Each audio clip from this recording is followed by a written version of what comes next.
How fast are you at solving a Rubik's Cube? The answer may seem straightforward. If you can't solve a Rubik's Cube, then you just simply can't solve one. But if you can solve a Rubik's Cube, it should be a defined time. But how do you record that time in competition? At speedcubing competitions sanctioned by the World Cube Association, more commonly known as the WCA, there is a competitor and a judge. The judge is there to ensure that at least one person witnessed the official solve. We can't have a judge just use a stopwatch. Some of these guys solve crazy fast. The average human reaction time is 273 milliseconds. This would be adding significant and unnecessary margins of error. So we can't do that.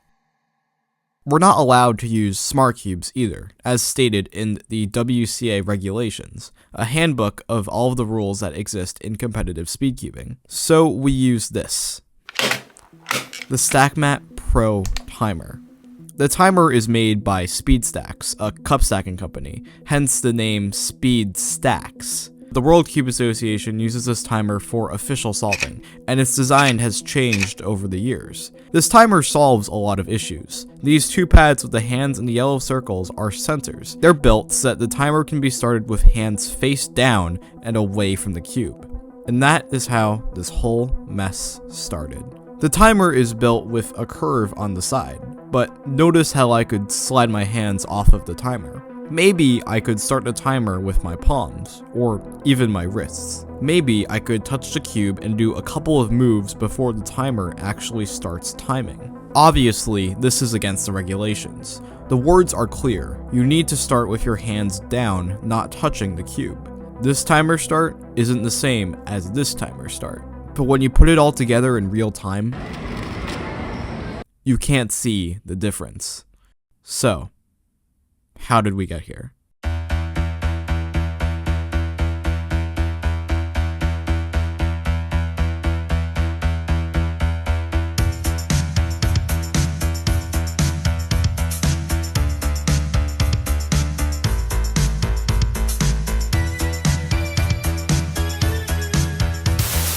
What do you think about the slide? I think it would be fun. A first of its kind slide in the state, now open. In 1982, the first ever Rubik's Cube World Championships were held in Budapest, Hungary. The timers there were very different from the timers used today. The timer was a square pad, not for your hands, but for the cube. However, this timer was not necessarily optimal. The pad was only about a bit larger than the actual Rubik's Cube. Once you stopped the timer, you had to make sure the cube was placed directly on the center of that square. If not, then the timer would keep running. This was fine when cubers were averaging around 20 seconds, but if these records were to get faster and faster, then the actual time recorded would be a lot slower due to this unnecessary action of stopping the timer. We've come a long way since then, but even so, timer starts have always been an issue since the inception of the idea of using a StackMat. The sensors are very basic and will respond to any form of touch, so using any part of your hand or any part of your body, as a matter of fact, as long as they are on these sensors, will start the timer. But let's be clear, this legal timer start is obviously very different from this timer start. The judge would be clearly able to see that this was a bad timer start, and you would receive the appropriate penalties. Despite these regulations, there were still incidents caused unintentionally and intentionally, but at the time they were not highly publicized. However, they were discussed in multiple incident logs. The problems varied between competitor error, timer error, and just straight up errors. But for more serious incidents regarding timer stops, they were handed over to the WCA Regulations Committee, also known as the WRC. They came to the conclusion that video evidence could be used for analyzing a timer start, but they were not allowed to look at the video frame by frame. This is because in the rare case where frame-by-frame analysis was required, there were unfair advantages and disadvantages that could be drawn from the WRC's point of view and the point of view of the competitor. It allowed the WRC to check blatantly wrong timer starts that could only be substantiated with video evidence, while simultaneously protecting the very small percentage of competitors that had started and stopped the timer incorrectly, unintentionally. After all, most of the competitors who had disputed timer starts and stops mostly did it once, and most of the time, unintentionally.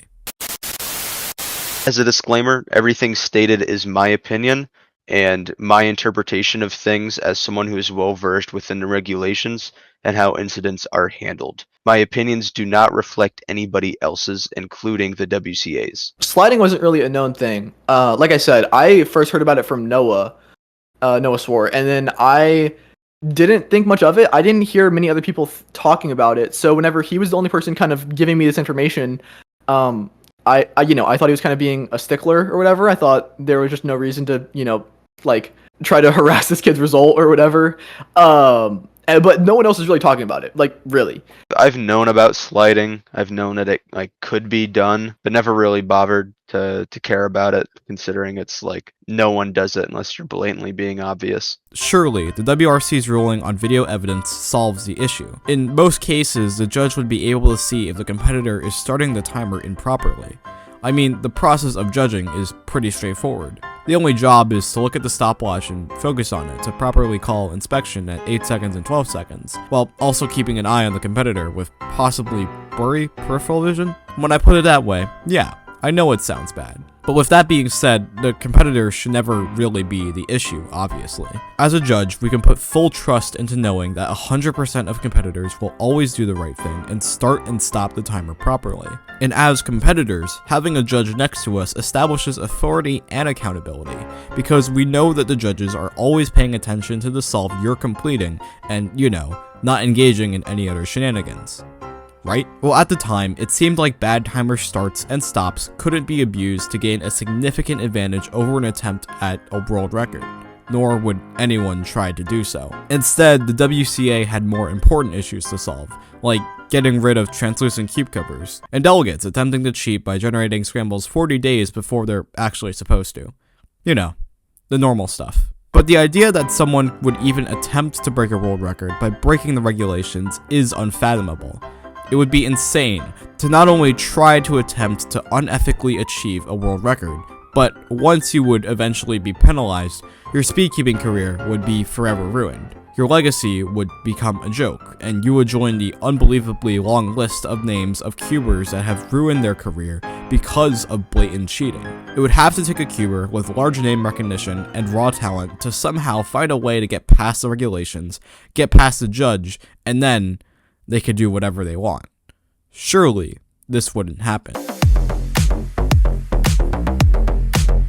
Yiheng Wang is a Rubik's Cube solver from China who mainly specializes in 3x3, but also has world-class results in 2x2 and pyraminx. His young age and incredible 3x3 talent had skyrocketed him to fame. He started to grow in popularity during the COVID-19 pandemic when competitions were sparse, but many people assumed that he was just a young kid who happened to be fast at 3x3, but not world record potential. Well, 2 years later, as Yiheng made his return to competing in 2023, he quickly started to break multiple continental and world records. He was now competing with the world's best, some of them being double the age of Yiheng. I knew that Yiheng was like a good 2x2 solver, right? Like he kind of burst onto the scene out of nowhere and was just getting really good results. With that being said, his records were under some scrutiny. The first ever 2x2 world record set by Yiheng involved an extra attempt that was not reported at the exact time of the incident. Or in other words, receiving a redo of a solve that Yiheng may have not necessarily earned. But on June 22nd, 2024, it happened. Yiheng set another 2x2 world record.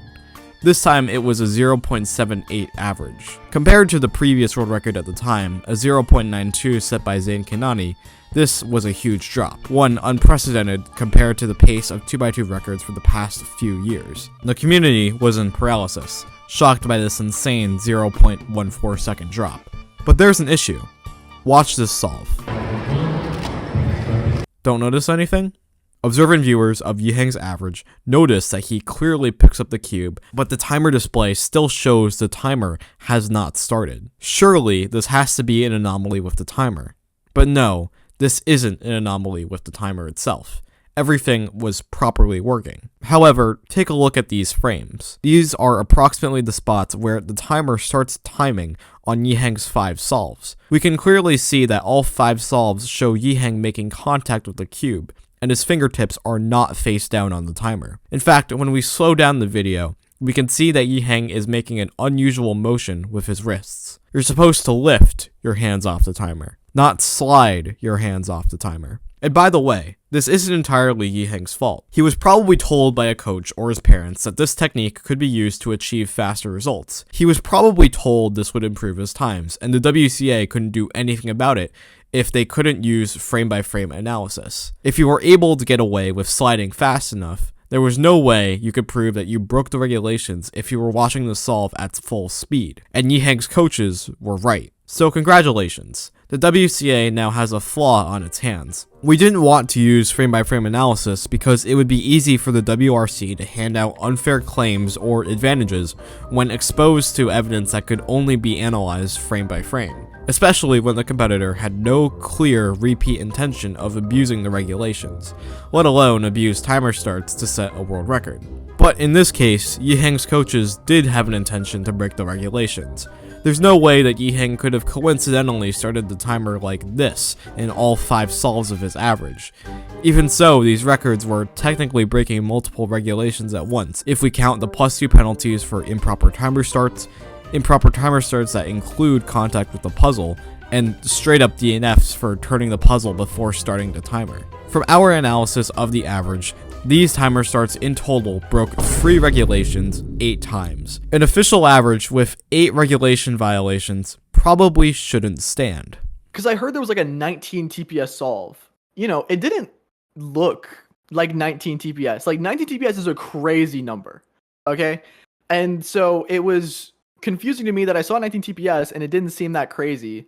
And then when I heard about sliding, I mean, like I said, I knew about it. I knew it was kind of a thing. It was very frustrating to the people that I knew about, like, from the 2x2 solvers perspective. But it's fine. Surely the WCA will come to a decision quickly.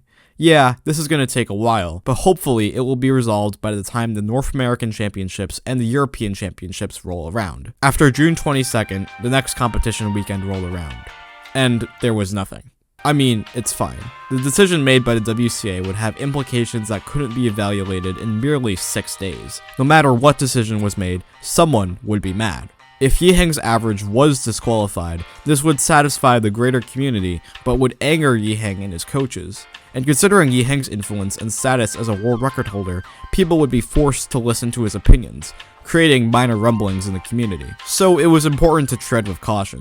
The WRC, the Regulations Committee, which is part of the WCA, would have to make the decision. But due to the weight of the matter, their approach would have to be greenlit by the board of the WCA. The WCA had a couple of paths that they could have taken. One of them would be to be very clear on its stance on sliding and penalize the average. It also had the path of being very clear on its stance on sliding and not penalizing the average. This process, though, was behind closed doors. The public couldn't know what was going on. So while they made their decision, all we could do was wait. So we waited a bit more. The weekend of North American Championship 2024. Nothing. The weekend of Euros. Nothing. Although this decision was important, some were calling for the WRC and the WCA to at least send out some statement, possibly commenting on the decision. I understand the concerns within the board and the fact that we are a volunteer-run organization, that we can't really get to these matters like immediately. I try to give some leeway in that. The fact that there's no communication there is really what frustrated me and I think a lot of other people. But it started to become clear that there would be complete radio silence from the WCA until a final decision was made. At this point, people were starting to get agitated. There was an argument to be made that the longer it took indicated that the WCA was reviewing the decision carefully. But at this point, 2 continental championships had occurred. That means a combined total of almost 2,000 competitors had gone to these competitions with very high stakes and large prize pools. And for all they knew, Yiheng's world record still stood, despite discussions over the legality of the record behind closed doors.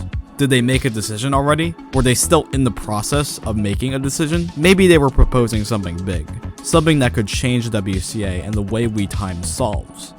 They had opportunities to discuss how we're going to use video footage in the future, if we're going to allow frame-by-frame playback, if we need to be full-time, visible to human naked eye at full speed. There's also issues of prevention. So instead of just awareness, there is proactive prevention, such as using 4-pad.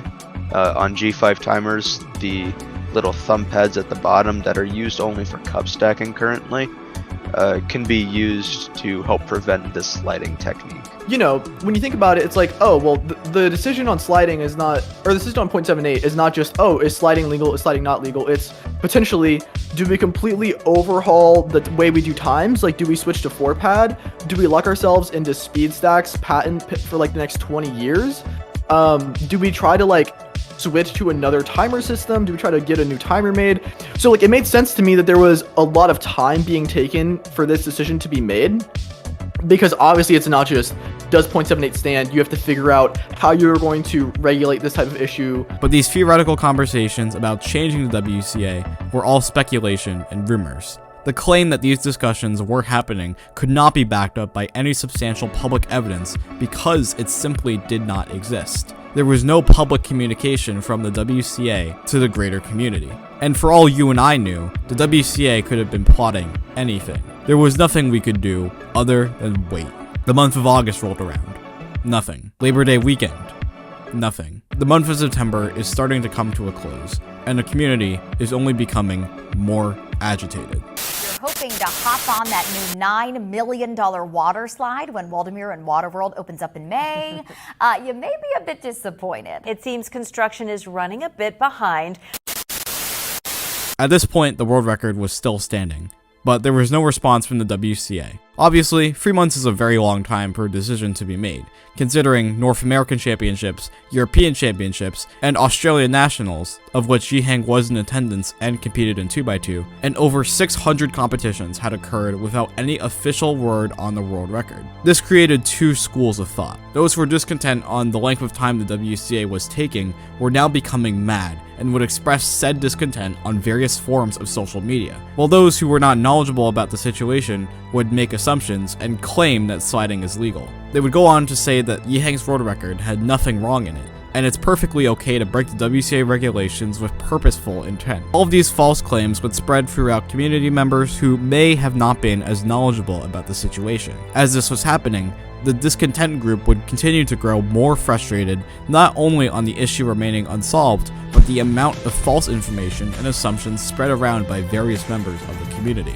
You know, after it had kind of like had a brand around it, right? Like, you call it sliding, it sounds more like a technique than like timer abuse, right? Like, if we had called it timer abuse from day one, I think maybe the public perception around sliding would have been a lot different earlier on. But now after the incident, everyone's eyes are kind of on it. Almost everyone I've talked to has some sort of stance on the matter, though I'm sure there are cubers that are kind of just unaware of the situation as a whole. But now it's like you can't talk about the WR without separating it from sliding. Like, it is intrinsically linked. Albeit, the increased frustration was on a more tame, linear scale. Yes, the frustration was growing in the community. The world record was infinitely tied to this sliding controversy. There was no getting around discussing Yiheng's 0.78 average without mentioning sliding. I can imagine that they have a lot on their plates, and I can't knock them. They put in a lot of work, and they do it all as volunteers. I believe that the situation could have been handled much better. But from the public standpoint, there was no bombshell, announcement, statement, or development that directly affected the trajectory of the sliding controversy, at least until Hassan Khanani's 2x2 average. On September 21st, 2024, Hassan Khanani achieved a 2x2 average of 0.94. This average would have been tied WR3 and tied NAR2, only behind his brother Zane. Now, 4 of the 5 solves were not recorded with a camera, but there just so happened to be footage of the 4th solve from an audience member, and the video speaks for itself. Did you catch that? If you didn't, look closer. Hassan's timer start, when we slow the footage down frame by frame, clearly shows his hand sliding on the timer, picking up the cube, and completing multiple moves way before the timer display actually turns on. It's not StackMat display error. We can see clearly that when Hassan raises his wrist slightly above the timer, that's when the time is actually being recorded. However, Hassan's motive is unclear. Yes, undoubtedly, Hassan was breaking the regulations, but he may or may not have been unintentionally breaking these regulations in such a visible yet mysterious manner. We also need to take into account that Zane Khanani, who is probably the most personally affected by the situation, is directly related to Hassan. I mean, come on. But there are multiple interpretations to the situation, or in other words, pure speculation. All that we do know is the one attempt recorded on video has been DNF'd on Hassan's official profile, while the other 4 results have stood. This attempt did not force the WCA to make a specific ruling or decision solely because of Hassan's attempt. Rather, Hassan brought upon a new light to the community, reigniting the flame of the sliding controversy that may have already been dying. Sure, sliding discussions were still ongoing, but to know that a competitor could get extremely close to blatant sliding would at least set an example of how inaction could lead to disaster. Would the community rather prefer waiting for a decision or receiving the decision? The latter option was the clear choice, made more obvious by Hassan's sliding attempt. And coincidentally, about 1 week later, on Friday, September 27th, at approximately 2 p.m. Eastern Standard Time, the public speedkeeping community received the decision.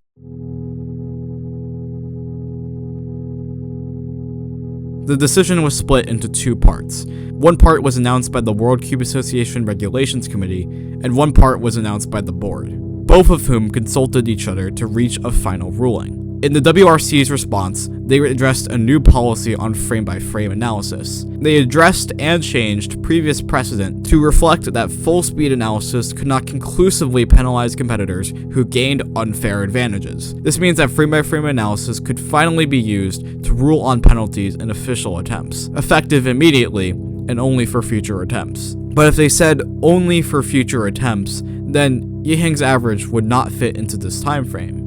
The world record was set on June 22nd. Today is September 27th. That's over 90 days. But maybe that's what part 2 is, because there was also a statement from the WCA board. Surely, it is to clarify that Yiheng's average, due to its status as a precedent for the current ruling, would be included in frame-by-frame analysis. After all, the board has almost absolute power over the WCA. Anything that these committees do can be overturned by the board. Surely, this is the end. This is a decision that everyone was anticipating. Maybe they were already starting to explore the possibilities of 4-pad, different timer regulations, or maybe even something creative. Surely, that would explain the 3-month waiting period. Surely, this was the end. Well then, let's read the decision for ourselves. Nick Silvestri, WCA board member. After discussing the situation with the WCA Regulations Committee, the WCA Board of Directors decided that Yiheng Wang's 0.78 2x2 average could not be conclusively determined to be in violation of the WCA regulations using the procedure published in this incident log, which required that all video footage must only be reviewed at full speed. Competitors are subject to the WCA regulations, policies, and procedures which are in place at the time of the attempt, and cannot be retroactively applied to previous attempts. The board is optimistic that this new procedure will enable a more fair and robust approach to evaluating attempts at the highest level of competitive speedkeeping. We will continue to evaluate and pursue ways to improve our procedures in the future.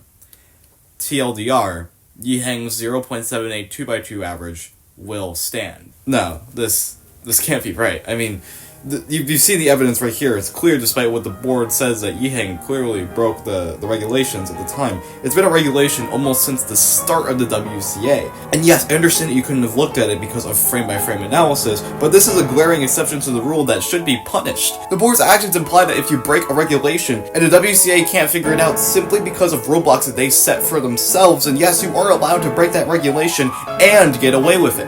And don't get me wrong, those roadblocks were very useful and very helpful in previous cases, but the WCA board's whole argument relies around precedent that doesn't work within this content. The board acknowledges that you may be able to see that Yiheng broke 3 regulations during his average by using frame-by-frame analysis, but you also purposely turn a blind eye to it out of fear that you are picking favorites, because truly, let's think about it. If the average were to be DNF'd or penalized, then who would it most directly affect?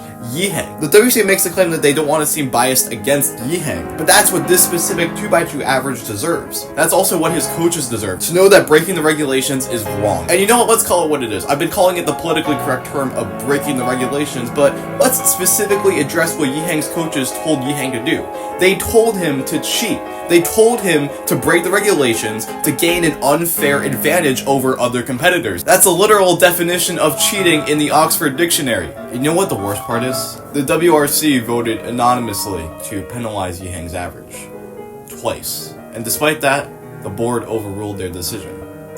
You want to know how I know that? It's because the board said so themselves. That means instead of taking the WRC's advice of penalizing Yiheng's average, the WCA board simply refused to do so, and disregarded their requests. They literally disregarded the requests of the people who were the most intelligent and the most knowledgeable about the situation. But despite the evidence, the board used their absolute power as stated in Bylaw 3.1, that the board can do whatever they want. Let's remember for a second, there is a committee called the WAC Sports Organization Team that's responsible for making cubing a widely recognized sport. It's crazy to think that the WCA wants to be taken seriously on the world stage, and at the same time implies that they are willing to allow Yiheng, or I should say, a world record holder's coaches, to cheat and get away with it, only based on the reasoning that they would be upsetting the community unfairly. But guess what? The rules apply to everyone. Look, the people that this may have angered would be Yiheng and the surrounding community. Does this imply that just because Yiheng has influence, because his community has influence, and because they are a very big community, that they're willing to accept that Yiheng bended some rules? Well, what does everyone else think about it?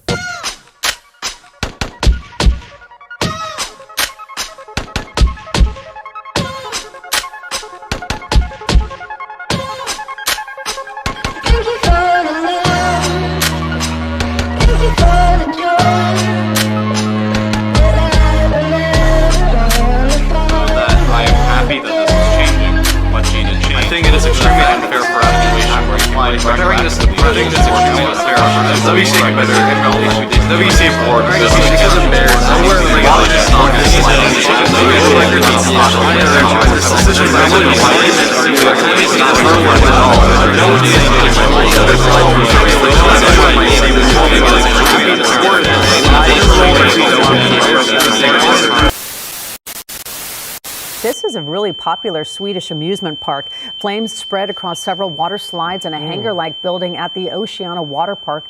Police said 12 people were slightly injured. Hey, Will, did you see the news today? Yeah, nacho fries are back, right? Dude, that's not what I'm talking about. I'm talking about the WCA board decision. Oh, that little thing. Yeah, what about it? It's not even like the fact that like the WCA board decision was like whatever, but the fact that it was like on the WCA forums, you know, like they didn't even care enough to put it on the official website. They didn't do any of that. It's pretty bad. They might as well just put it on Reddit or something like that. Well, the WRC decision was made first, right? Yeah, but like the WRC said that they could use frame-by-frame analysis, but the board would have the official decision on ruling Yiheng's average, and you know the board voted no on that. So it's like they're not listening to whatever the WRC is saying. That just doesn't make sense, right?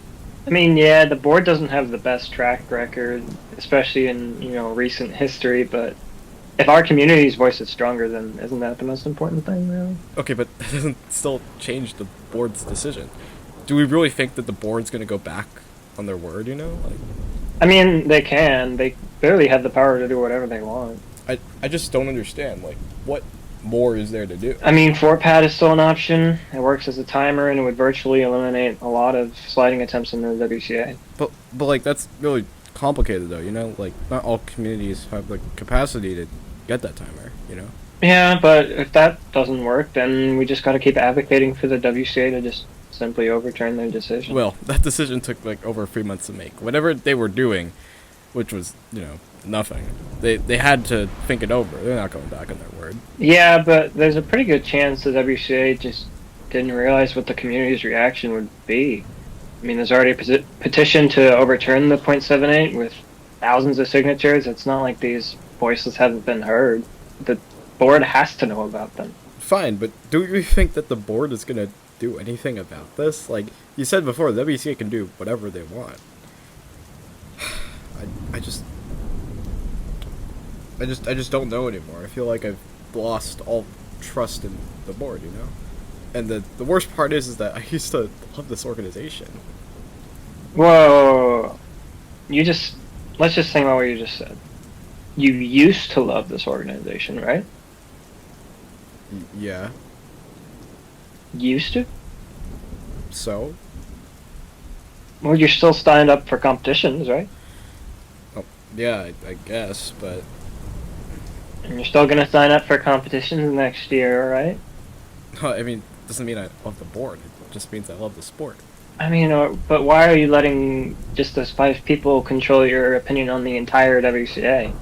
At the end of the day, this isn't the WCA versus us. This is an internal WCA conflict that us as a community just feel like we want to help solve correctly. And I don't know, we just need to keep looking forward. You know, the world doesn't end when you see a stop sign. Oh, would you look at that? It stopped raining outside. I mean, you're really going to let the board control the years of enjoyment you've gained from the sport? And it's not even the board itself, it's just the decision that the board made and some previous ones maybe that you didn't like. If you really want something to change, you shouldn't hate those 5 people. Instead, you should be optimistic that those 5 people are going to wake up one day and change their minds. If you think that they should. I don't know, man. It's just like so confusing what's gonna happen, you know? Like, is this decision really going to affect the future of the WCA? Well, I guess we just find out, right?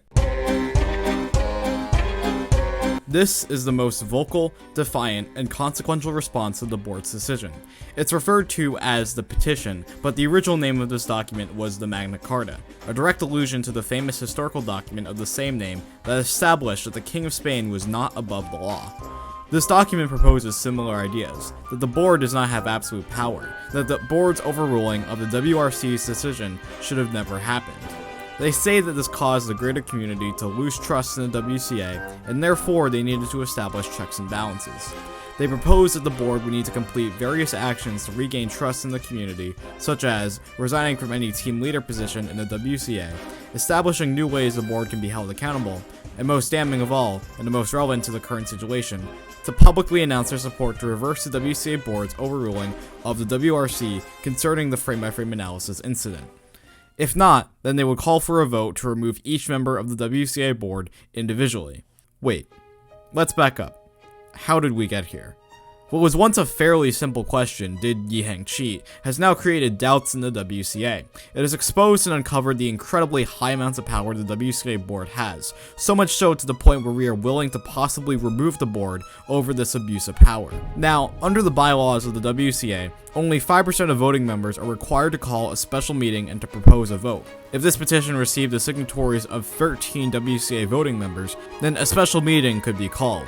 And so far, there are 11 people that have signed this petition. But at one point, there were 22. There's a real possibility that this one board decision could possibly become the board's demise in the extremely unprecedented scenario where board members were to be voted out. And that's not to say that those who signed the petition want to actively remove the WCA board. In fact, they claim that's the opposite of what they wanted to do. But it raises concerns how only 5 members of the WCA could change the trajectory of the sport. At earlier points of this incident, no one could have imagined that something such as finding a small loophole in the WCA would result in an upholding of an illegitimate world record, and as a result, pose a huge integrity question of the WCA as an organization itself. If the petition reaches enough signatories, the special meeting won't be called until October 15th, more than a week after uploading this video. But it feels like a decision to resolve a question about a violation of the regulations has just led to more questions that go far beyond the scope of Yiheng's 2x2 average. There's a reason why this incident of cheating has truly taken the cubing sphere by storm. This incident is directly connected to the sole question that is the inherent reason why speed cubing exists. How fast can you solve a Rubik's Cube?